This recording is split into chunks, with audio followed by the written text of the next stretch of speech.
Hoje você vai ouvir histórias de quem não tem medo de se arriscar. Quem será ele e o que tem para ensinar? Bateu a curiosidade? Fica aí, está no ar o Educação.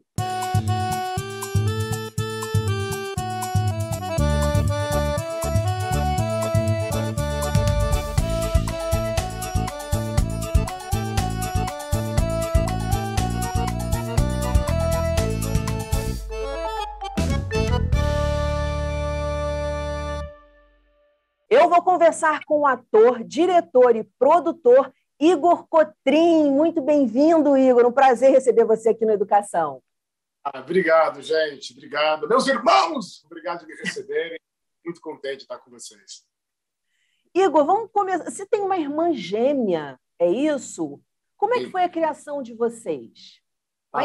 Como é que era ter uma irmã gêmea, mas de outro sexo, numa outra convivência, outro contexto? Geralmente a gente escuta muito caso de gêmeos idênticos, não é isso? A gente é casal, né? Já tem pelo menos a primeira coisa, aquele bom gosto, aquela boa educação da minha mãe de não colocar Flávio e Flávio, Márcia e Márcia, Caroline e diferentes. Não tem nada a ver com um com o outro, né? Um nome parecido, né?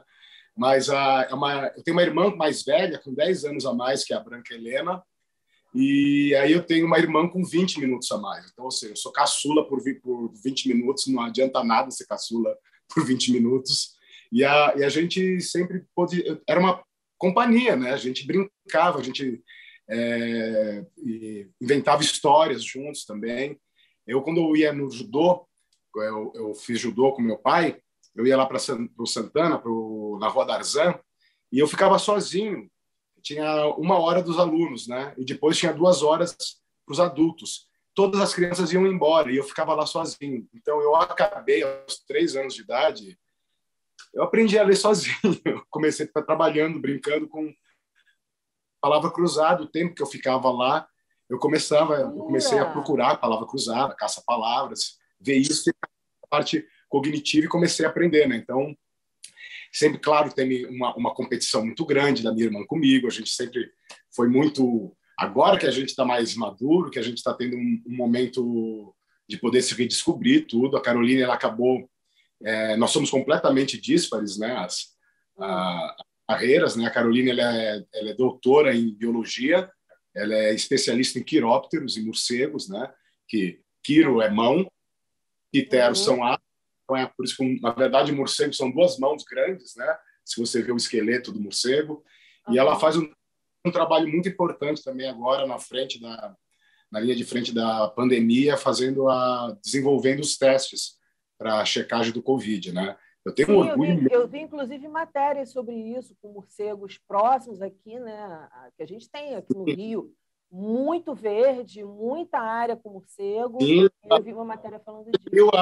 Acho que a maior é muito engraçado isso. Ela vai fazendo os lugares, vai fazendo as pesquisas, né? Ela acampa às vezes também para fazer toda essa parte de impacto ambiental, quando vai fazer alguma construção, tudo.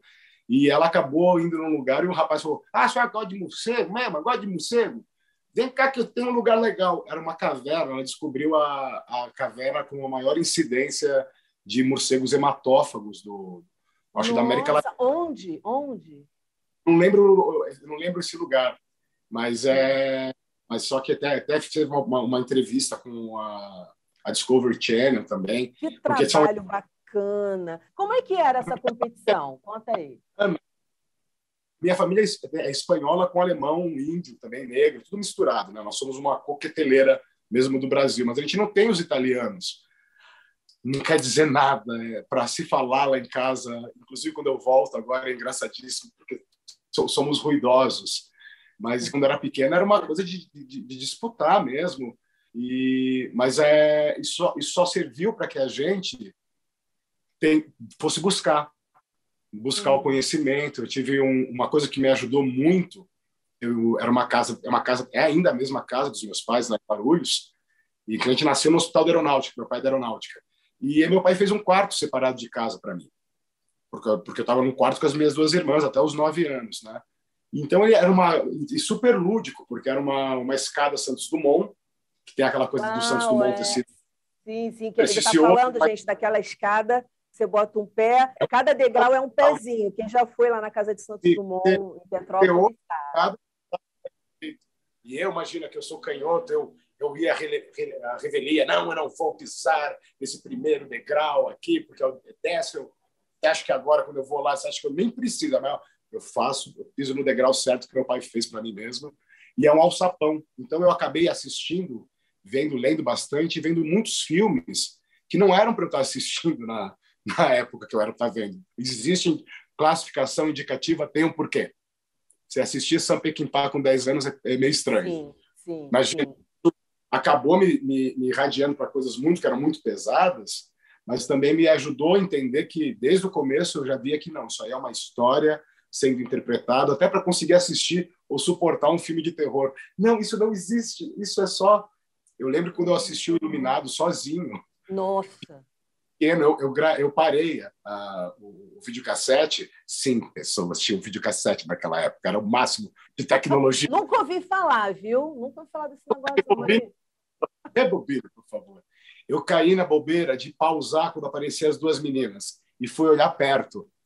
Nossa, quando eu fiz isso, te juro, só para deitar de volta para a cama, o ambiente do quarto virou outro, né? Ou seja, você vê o trabalho do Kubrick, que maravilha, me deixou com medo desde pequeno. E você falou um negócio que me chamou a atenção, tanto em relação à sua irmã, quanto em relação ao que você, olhando para trás, você fala assim, poxa, porque naquela época eu não via isso, naquela época clareou muita coisa para você. E eu te pergunto, porque nem todo mundo tem essa, ou para, às vezes, para avaliar isso. Ah, porque naquela época eu não era assim, e o quanto eu cresci, as coisas que eu conquistei. Você mudou muito a tua visão de mundo com o decorrer dos anos, a idade chegando, Igor? Eu te juro que a maior mudança que eu tive foi justamente agora, mesmo na pandemia, porque eu estava vindo de uma inércia, de vários trabalhos, mas também de desilusões amorosas, eu me auto-sabotando, eu incorrendo em erros, caindo em armadilhas para mim mesmo.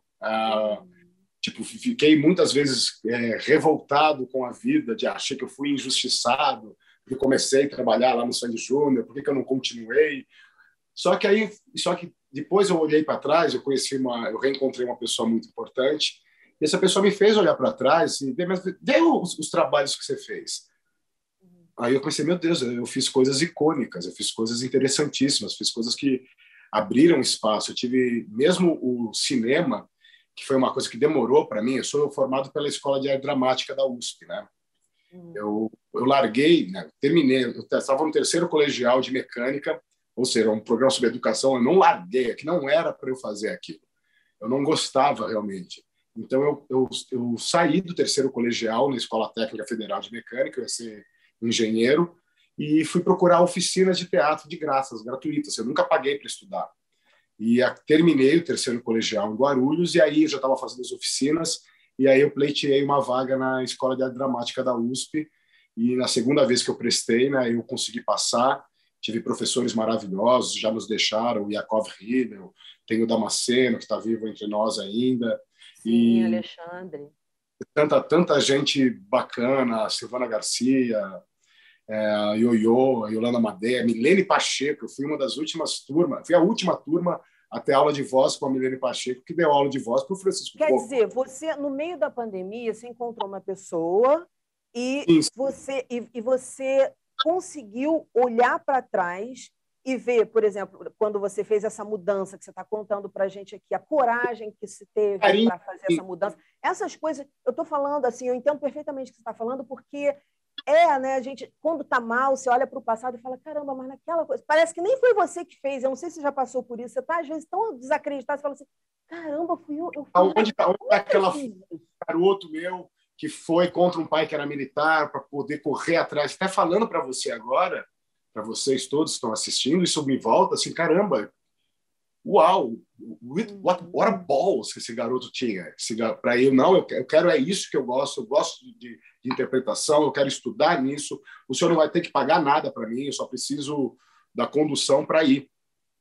E aí eu consegui, quando eu estava no final da EAD, né, eu acabei passando por fazer uma participação no Sandy Júnior, no seriado da Globo. Não sabia do que se tratava, sabia quem eram eles, não sabia que era um programa, não sabia que era o Carlos Manga, que era o diretor de núcleo, E eu cheguei para fazer 2 domingos. E o nome era para ser Oswaldo. Eu falei, Oswaldo, mas o cara é o roqueiro chato. Eu falei, não me chama de Oswaldo, me chama de Cleosvaldo. A Maria Carmen Barbosa deixou. Eu peguei muita gente de Nordeste e Norte, mas também no país inteiro tem essas combinações de nome de pai com mãe. Eu tenho um primo meu que chama Jomir. Só é normal para mim. Eu já ouvi muito nome assim. Nossa Senhora. Mas é completamente normal, Jomir. Claro, Jomir. Não, nunca ninguém ouviu esse nome. Então, por causa dessa brincadeira, inclusive o Júnior uma vez me chamou de Cleosvaldo em cena, eu falei, gostou, Durval? Agora, Cleosvaldo, você foi na hora que você estava gravando que você falou isso? Eu pedi para o Blota, filho, né, que fazia o professor Camilo, ele pediu, ó, Silvestrini, o Igor perguntou se eu poderia chamar ele, ao invés de Osvaldo, chamar ele de Cleosvaldo. Aí virou a brincadeira do personagem, aí eu coloquei o negócio de chamar eles, como eles eram para mim que eu sou roqueiro, eu chamava eles de galerinha mais ou menos, aí virou um bordão. Tem gente que fala até hoje, que chega para mim e fala... Isso é gostoso. Igor, você falou que a pandemia te trouxe muitas coisas, um momento de reflexão profundo.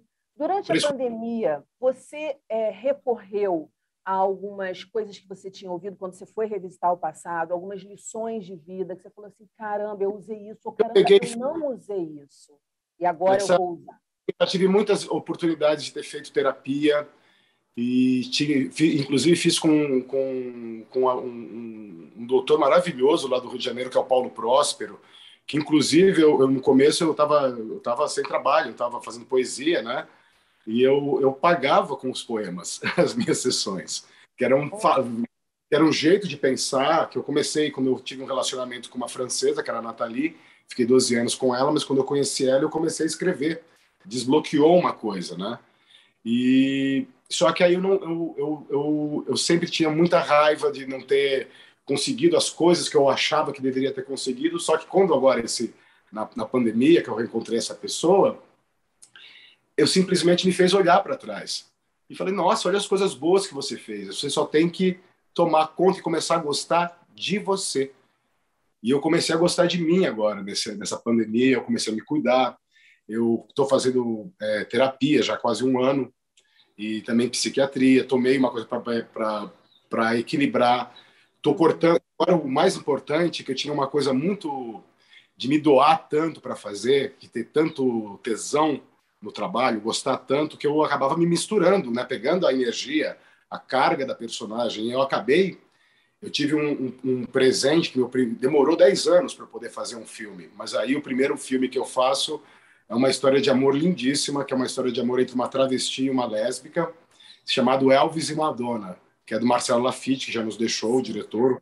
E é um filme lindo com a Simone Spoladori, a gente ganhou vários prêmios. Eu recebi o reconhecimento da Astra Rio, de melhor ator da Associação das Travestis do Rio de Janeiro. E era uma coisa muito bonita essa história, mas depois eu acabei separando, e fui fazer um filme com o Luiz Rosenberg Filho, que também nos deixou, que era um filme muito pesado. Nós vencemos 6 prêmios no Festival de Pernambuco em 2018, chama Os Príncipes, mas é um filme super misógino, machista, feminicida, mas contra isso. Mas só que os personagens principais é os príncipes, só que é uma coisa...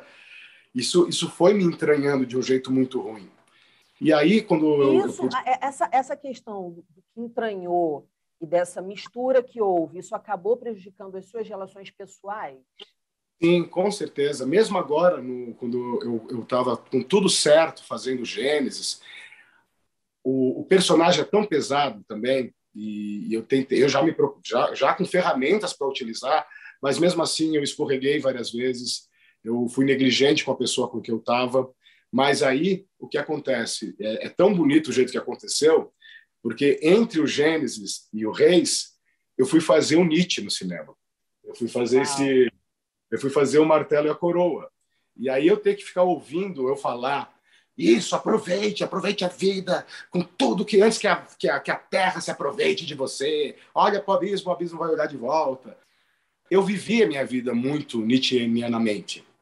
E eu fui muito sem medida. E eu já estou numa idade, já vem as coisas. E agora eu estou vendo que nessa mudança de postura que eu estou tendo, e mesmo assim ainda, às vezes, sujeito a escorregões, porque é uma coisa diária que você tem que ter cuidado contigo, né? Porque você tem que tomar conta de você para poder tomar conta de quem está em volta também. Exatamente. Agora, é curioso, eu não sei... Depois ajuda o amiguinho no avião. Sim, sim. E outra não deveria ser oxigênio, devia ser ou gás carbônico para já desmaiar, ou um gás hilariante, que pelo menos o pessoal ia embora rindo e se divertindo. Horrível, sim, isso. Sim. Agora, eu não sei como é que foi com você, porque a gente escuta frases prontas desde sempre. Só que existe um momento em que aquela frase você consegue compreender cada palavra, cada sílaba, porque, sei lá, eu acho que você está no momento de entender aquilo por conta de alguma situação, algum problema que você está passando, não sei, ou alguma realização também, mas para mim funciona muito assim. Sabe, cai a ficha, tem momentos que eu falo, caramba, é isso mesmo, como você falou a questão da máscara, é um exemplo clássico, ou seja, a criança não vai conseguir sobreviver se não tiver alguém para cuidar dela, você que pode cuidar dela, então você precisa sobreviver primeiro para ajudá-la. Aquela história, você falando em Gênesis, né, do cuidar do próximo, amar o próximo como você como você deveria amar você, então ama você primeiro. Então, tem essa coisa, né, de se gostar, de se preservar. Eu acho que a vida traz isso. Eu também sou vamos dizer, eu também me coloquei nesse lugar de descobrir depois que eu poderia cuidar de mim. E eu acho muito importante a gente entender que a gente precisa. Por exemplo, hoje eu tenho gastrite, crises de gastrite. Eu não precisava ter se eu tivesse cuidado de mim, se eu não tivesse me importado em fazer matéria sem comer. Então, acho que você está trazendo uma lição aqui muito importante.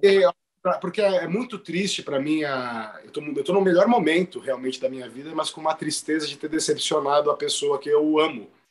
E eu sei que agora eu tenho que cuidar de mim para tentar recuperar isso. Mas e no Gênesis foi muito difícil porque já estava tudo certo, só que era tão pesado que até essa coisa que eu fiquei brincando do bordão, do galerinha mais ou menos, acabou caindo no meu colo no Gênesis meus irmãos. Mas são eu mais 9 querendo jogar o cara no poço, querendo vender ele, eu vou ficar chamando o nome de todo mundo. É meus irmãos. Só que para me proteger também, eu criei uma coisa lá nos bastidores da Record, que é minhas irmãs da maquiagem, meus irmãos da técnica, meus irmãos do som, criar um ambiente. O que aconteceu que aí eu fui fazer o Nietzsche e foi muito sofrido para mim, pelo momento de luto, de relacionamento, de saber que eu decepcionei alguém e saber que eu decepcionei a pessoa me decepciona comigo. E foi irradiado pelaquela virulência também dos pensamentos do começo do Nietzsche, né? Ele nesse embate com o Dom Pedro, que é feito magistralmente pelo Werner Schumann, tive essa oportunidade e ainda foi meu consultor teutônico, porque o Werner Schumann, né? Agora imagina, se fazer caramba, eu tenho que olhar para escrever Nietzsche e para escrever Schumann. Como é que está isso na tua cabeça, Igor? Que você falou assim para mim, poxa, eu... É só para dar eu só fiz uma digressão de só falar bem deles, porque foi muito pesado fazer esse filme. Mas aí quando eu vim fazer o Reis, é justamente o presente de fazer um personagem que tá bem, que é bom, que é alegre. Só que aí vai derrocando, só que ele vai derrocando e vai indo para o lado mais fácil do self-pity, ficar se vitimizando, ficar com raiva. E aí eu falei, nossa, olha só, tudo que eu estou passando agora, eu tenho que fazer uma coisa que está me machucando, mas que vai me servir agora de um contra-exemplo e uma mudança de paradigma para mim. E eu sei que isso, o jeito como eu também me doei, mas soube me dividir, não me misturar, me emprestar para a personagem, mas não me afetar, ao contrário, me afetei no contra-exemplo dele, para eu poder saber, eu posso fazer as coisas certas. Como ele falou, posso ter demorado para acordar? Uau, mas acordei. Mesmo se fosse aos 70, porra, acordei. Bom que acordei. Nunca é tarde para acordar, gente, porque acordar é uma coisa tão, né? E você, ela é super acordada. Não sou super acordada, mas o que a gente acorda é tão bom quando a gente acorda para algum prisma, para algum ponto da sua vida, que, nossa Senhora.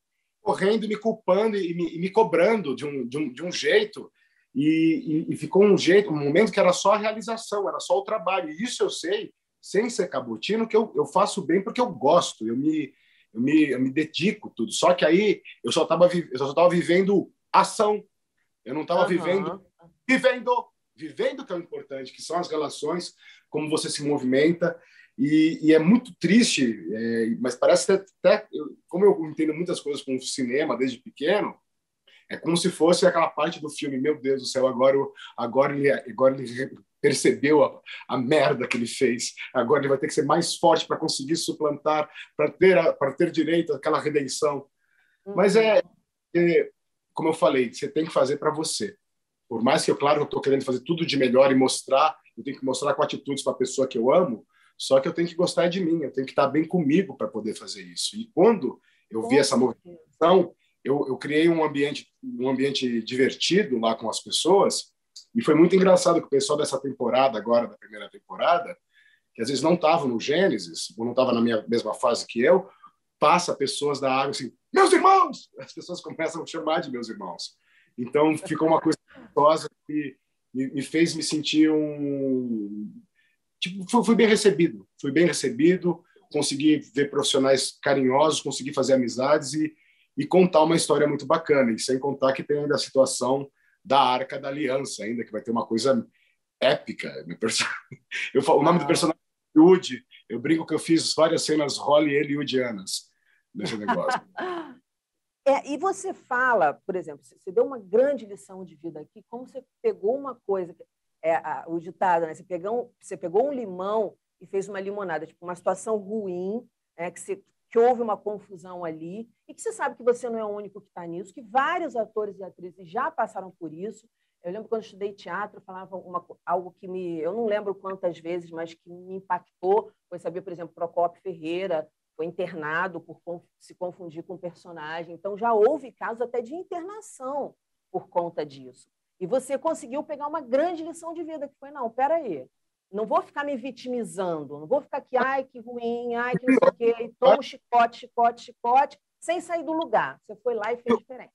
O Boca de Lixeira, eu fiquei de rebelde não sei quantos anos, décadas de rebelde, sendo que não, tá tudo certo, tá aqui dentro, é só você saber se movimentar e jogar coisas boas, porque já tem tanta bizarrice acontecendo.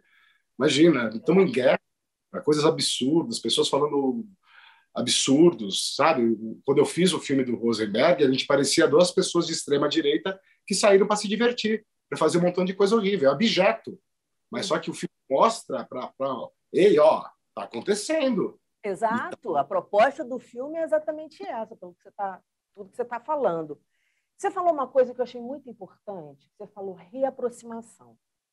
E a gente sabe que muita gente, na pandemia, voltou a falar com pessoas que não falavam há um tempo, mesmo depois da pandemia, a importância que isso teve, né, esse lado, pelo menos esse lado, de fazer a gente refletir. Nesse sentido, o que eu quero dizer é que tem muita gente que já passou pelo que você está passando ou está junto contigo. E aí, como é que isso está batendo para você? Quando você pensa nessa reaproximação, quando a gente erra com alguém, como é que é isso na sua cabeça hoje? Quando você sente que você errou com alguém, eu gravo até também um podcast, falo a respeito disso, pode, não pode, pedir perdão, pode. E aí, nesse sentido, como é que você está trabalhando isso? Eu estou trabalhando um dia por vez, me cuidando, tentando... porque tem o meu tempo, mas também tem o tempo da pessoa, eu não posso exigir nada, eu sei o que eu causei, eu sei como a pessoa está triste comigo e eu estou triste com o que eu causei. Só que no meio disso tem tanta coisa boa, e eu falei muito com a minha terapeuta que eu não posso colocar também a pessoa, essa relação, como fosse a única perna de uma mesa, porque senão acabamos o tempo inteiro. E eu consegui, nesse tempo todo agora, imagina, até por conta dessa pessoa, insistiu para eu ligar para o meu pai no aniversário dele, que já era o 6º ano que ele não estava falando comigo, e voltei a falar com meu pai também no ano passado. Então, sabe, eu tive um presente tipo imenso, assim. Eu estou com a minha estrutura familiar certa. É aquele famoso agora só falta você, mas eu sei que eu sei que eu tenho que esperar, porque a história, para mim, ela não é uma coisa, não é um namorico, não é uma coisa, foi uma coisa que é quântica para mim. E eu quero expor a pessoa também, porque ela é uma das pessoas mais importantes para mim e que realmente me deu as ferramentas. E mesmo me dando as ferramentas, eu ainda não estava pronto para receber. Eu ainda não estava sabendo lidar com a alegria de ter reencontrado. Eu estava ainda não achando que eu merecia estar passando por aquilo. E agora, com esse tempo da pandemia todo, de ter voltado a falar com a minha família, e mesmo agora estando separado dela, eu tô, na verdade, isso é que me fez agora trabalhando, fazendo esse trabalho depois do Nietzsche, ainda triste, ter um novo trabalho, me ajudou a fazer o trabalho, me ajudou a ser mais firme agora. Escorreguei durante esses 5 meses, mas agora eu voltei para cá, estou super bem e tô. Imagina, agora vai ser a coletiva de imprensa, vai ter a estreia, tem filmes meus para estrear. Eu vou poder ajudar na edição do filme do Bruno de Souza, do Nietzsche. Ele me convidou para ir junto. Isso, nossa, a gente acompanha trabalho de edição também, dá um up, né? Dá uma... Não, porque a gente vai contar isso junto, porque a gente criou... o menino, ele é um gênio, ele construiu o vagão que a gente usa. E na parte de cima, ele pintou um detalhe da criação de Adão. Estava eu e o Werner assim, tem um negócio do tecido, o menino fez sozinho. Eu falei, caramba! Então, tem cada artista, né, Igor? Muito. Você falou uma coisa, a gente está no finalzinho do programa, e eu queria te perguntar, eu estou aqui mergulhada na tua história, mergulhando na tua história, e você fala também de situações de separação, né? de estar longe, de não manter contato com a família, nessa situação específica. E você falou, poxa, a gente tem que dar um tempo para a pessoa também digerir, né? Como se fala, a poeira sentar, sabe? Dar uma... você acha que, agora, diante de tudo que você viveu, você acha que separações são necessárias, às vezes, e que elas não significam o final? O que você acha de separação? E aí não estou falando só homem e mulher, enfim... Muito isso, mas se não está sendo certo, se não está sendo bom para os dois, se está causando... Tem que sim. E realmente eu estou conseguindo enxergar um montão de coisa que eu fiz de errado por ter ficado separado agora, por estar ainda. E só que agora eu estou com uma rede de apoio muito grande, estou muito focado eu consegui entregar um trabalho de qualidade, né, nessa série do Reis. Eles deram um presente mesmo com o personagem. Ele não é bíblico, mas ele foi colocado na história com uma função bem interessante, né? E é esperar, né? Ai, meu Deus do céu. Eu posso ler o que eu escrevi? Claro, por favor, já ia esquecendo. Você falou da poeira, você falou uma frase que tem aqui. Então, eu fiz em relação ao término desse ciclo que eu fechei. Fechei o trabalho com a resposta do carinho que espalho e que espelha minha alma, meu corpo e minha mente, que agora se demonstram totalmente diferentes, sem mais monstro, sem mais sobra, sem mais sombra, sem mais dúvidas, com a certeza plena de querer alçar voos ainda mais altos e significativos, me mantendo ativo em constante atenção para o que é bom, para o que edifica, e tendo o eficiente teflon para o que me faz mal e que causa mal também aos que estão à minha volta. A revolta não é por cima, ela cessa de existir. A calma me invade como a primavera desfazendo o inverno. Meu amor por você é eterno, não é sazonal. Não é coisa de criança, mesmo tendo começado na minha infância. Agora maduro, esse amor é um sentimento que perduro, que irei sempre cultivar. E mesmo que no presente ele esteja desligado, eu nunca perderei a conexão, pois meu coração enxerga o futuro. Todas as mudanças e atitudes boas que agora me tiram do escuro me fazem buscar a luz. E pelo meu amor, por você, eu nunca farei corpo mole de relógios de Dali, pois daqui sei que esperar o tempo certo é necessário para as feridas cicatrizarem, a poeira baixar, os corações se acalmarem, e isso só irá nos deixar mais forte. E com fé em Deus e uma pitada de sorte, eu poderei te ver sorrindo, cantando, atuando e feliz até a nossa passagem que será apenas mais um começo para uma viagem linda e bonita dessa. Os átomos fundidos, coesos, amantes pela eternidade, com o meu amor, Adriana Lessa. Falei sim, eu estou errado. Tá tudo certo. É assim que é. Olha a educação fazendo história, hein, Igor? Que lindo, Igor. Poxa, parabéns, coisa linda. Tem que ler. Se ainda não leu, não enviou, deixo aqui registrado para a galera que está acompanhando a gente, a minha torcida para que você faça isso no momento que você achar que é bacana, mas que vai ser lindo, vai espetacular. Nossa, muito legal. A gente está no finalzinho do programa, mesmo, porque a gente já estourou o tempo, e eu queria que você deixasse para quem está te ouvindo alguma lição de vida, alguma coisa que você aprendeu, que você acha que que gostaria de dividir com as pessoas para elas refletirem, mesmo que não seja o momento delas ouvirem, mas para deixar lá, na cabecinha delas. Olha, eu gosto muito disso. O maior presente é estar presente no presente. É isso aí. Esse programa foi feito para mim também, viu? Igor, muito obrigada. Prazer falar com você. Obrigada pela sua generosidade de você falar da sua vida, de questões que eu sei que para você são tão caras e dividir aqui com o público da educação. Muito obrigada mesmo. Um prazer te conhecer. Volte para falar de outras personagens, sejam elas como forem. A educação está de braços abertos.